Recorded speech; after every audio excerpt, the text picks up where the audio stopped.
Are you ready for maybe a talented player on the Patriots? No maybe, way. maybe. Where are they? Well, not right now. Oh, okay. They don't have At any some guys point? now. At least that Travis they play. Hunter, come on down. Next year. I mean, maybe Drake May at some point. Maybe Drake May? I don't know. Apparently, people gonna don't hold my want to breath. play him. Yeah, I'm not holding my breath on that either. No. But maybe, just maybe. That'd be great. Davante Adams wants out of Vegas. Oh. Maybe. He's not coming here, Jones. Maybe. Keith, maybe. Yes, they could offer probably the best deal, right? The Raiders. They want a second-round pick. Nobody's going to be picking higher in the second round than your New England Patriots. They got the top of the second round market on lock. I think Davante Adams would just as soon retire than play for the New England Patriots. Well, He's like, I'm done. So there's this notion out there that he wants to win. And I don't know that I totally believe that. What do you mean?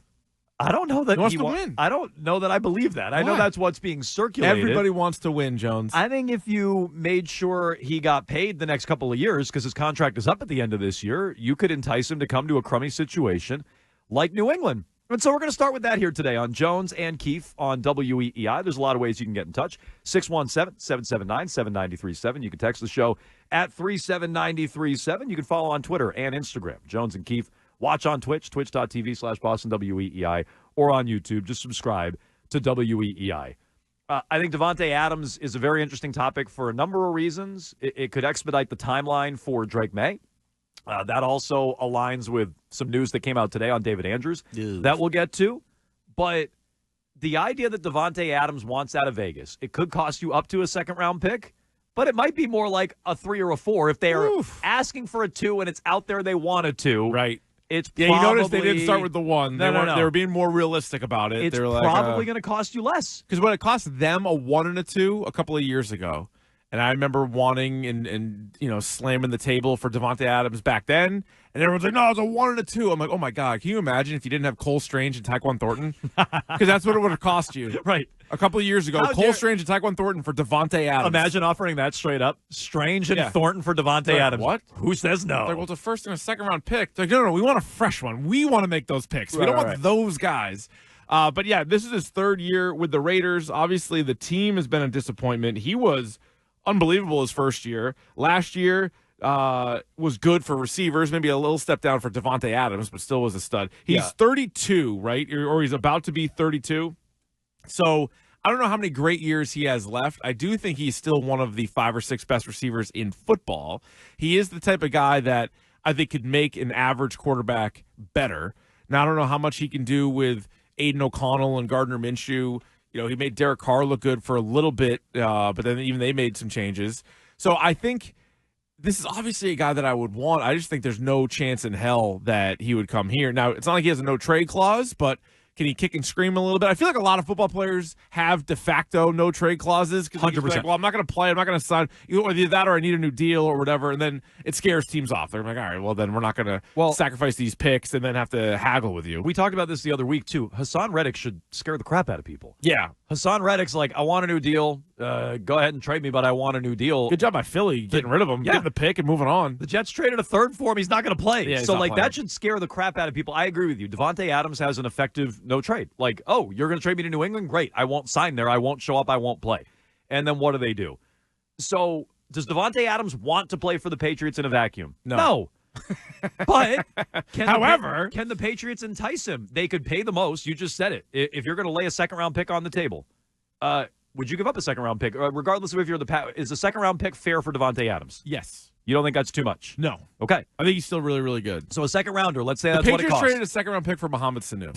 Fair. Okay? So at this point, they should probably trade multiple ones you for can him. Throw if Sanu, that's the curve. Throw Sanu into the Cole Strange, Tyquan Thornton trade. Yeah. You're still getting a win. You could have had Davante Adams for all these guys. So if you're willing to give up a second-round pick, I think that's going to trump what other teams are offering, to be honest. I don't know that the Jets or the Chiefs or, name your team, Pittsburgh. I think the Buffalo Bills make a giving ton up of a sense. second-round pick? No. So what's weird to me is the Bills and the Chiefs both – the Chiefs are right because Patrick Mahomes has won without Tyreek Hill. But the Chiefs and Bills play it way differently than I would have, and that's sort of me being like an idiot, I guess. But Well, maybe not for the Bills because the Bills haven't won yet. So maybe I'm right on the Bills. Like the Bills weren't in on DeAndre Hopkins a couple years ago. They weren't in on Calvin Ridley. It didn't seem like they weren't in on some of these other receivers that have changed teams. The Chiefs proved that they're like, all right, we have Kelsey. I know Rice is hurt now, but last year their thought process was we got these guys and we have Mahomes. So Mahomes is kind of wide receiver proof. I wonder if Josh Allen needs this type of guy to get pushed over the top. Put him over the hump. Also, as an aside, I don't think the Raiders would deal Adams to the Chiefs. So I think that one, even if they had come up with a great offer, they might be like, no, we're not going to the Chiefs. Okay. But the Bills could come in. You know what? So two other teams that jumped out. Yeah. And I think even Schefter mentioned these two teams. The last two quarterbacks that Davante Adams played with and the two quarterbacks he likes. Derek Carr and the Saints. Yep, and Aaron Rodgers and the Jets. Oh. So Jets and Saints, I mean, if you're the Jets at this point with the ups and downs they have had, you've already turned the thing over to Aaron Rodgers. For better or worse. We'll see how the season pans out. You predicted worse. I predicted better. We'll see how the year goes. It's been a mixed bag so far, yeah. But don't you have to go down swinging and say, all right, we'll give you Davante Adams. If you can't win with Davante Adams, like, shame on us. Like, we really screwed up. We're going to start all over. But the fact that he's out there, you got to do it.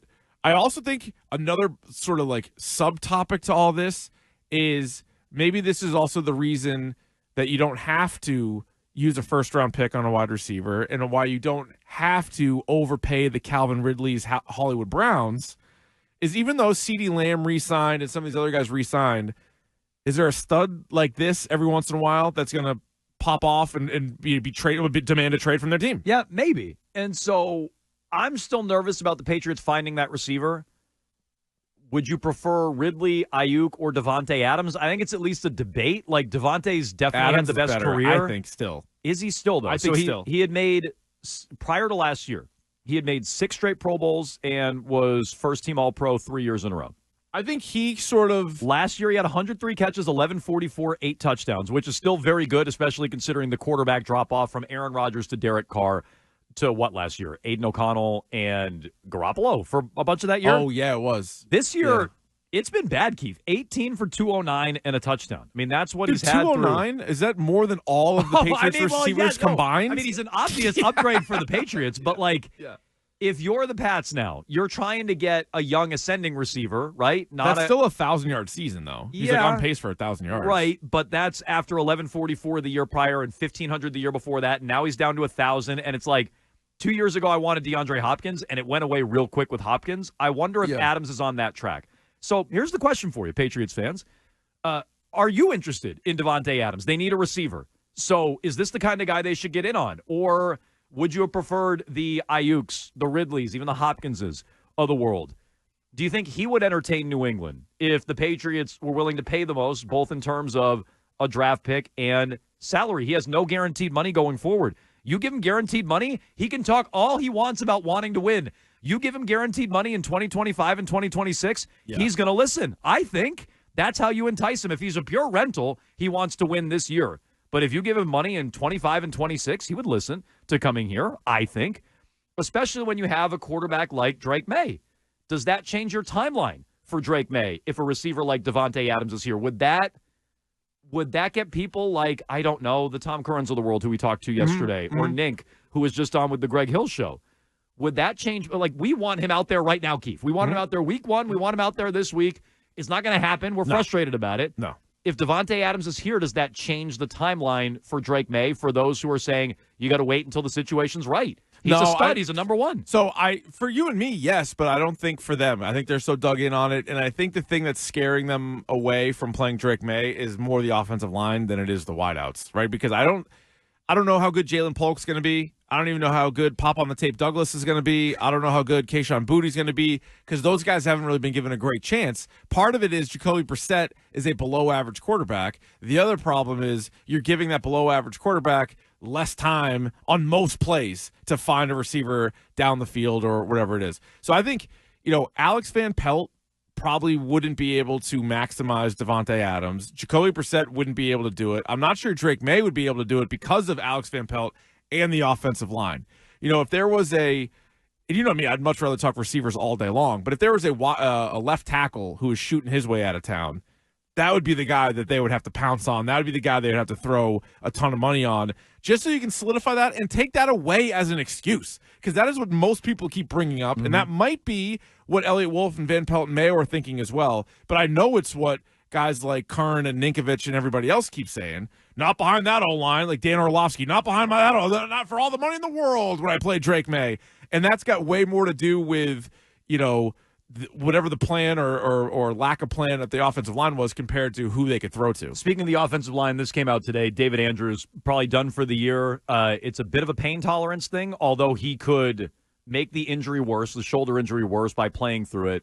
He's considering surgery. My guess is he's done for the year. Yeah, look around. Like, I know he's a great teammate. He's a great everything else. But if you're him, pain tolerance on a team that's going to win 3 games, like, dude, I'd get the surgery. And, when I say pain tolerance, he can play through it, but there is a risk of making it worse. And so it's not purely pain tolerance. He could make it worse and miss even more time. Yeah, shut it down. So I'm guessing he's going to be done. Does that change the timeline for Drake May? Does that make it less likely to play Drake May? I think so. I mean, based on the way things have gone to this point, they seemed terrified to put him out there, even though he is the backup. And he was the backup week 1. And so anytime Brissett goes down, and I know that's another thing, is people are waiting for that time where Brissett doesn't get up, right? Because there's been so many times where he is slow to get up and he's wincing and everything else.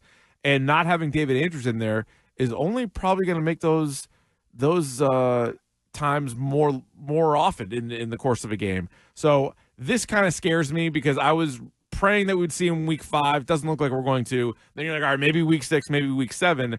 But you remember the last time David Andrews wasn't in there, besides when the preseason, they couldn't even complete a snap. They couldn't even hike the football. That was a little bit better against the Niners. Yeah. Right? I was worried about that. I was like, no, Andrews. I'm like, is this ball going to be on the ground? Is it going to be over his head? Whatever it is. So they figured that out. But yeah, I think we're further away now to see Drake May than we were even yesterday. Okay, I agree. It's not good news for wanting Drake May on the field anytime soon. That's a setback. That's an impediment. Would Davante Adams change the timeline? Where do you think Davante Adams goes? And should the Patriots place a call? Like, should they be in and kicking the tires and interested on Davante Adams? I say they definitely should call, and they should see what it costs. And I'm not one of these people that say the Patriots have no shot. Oh, Davante Adams wants to win, this and that. Well, if you give up the most in the trade and you pay him the most, you're going to have a foot in the door. 3-7-90-3-7.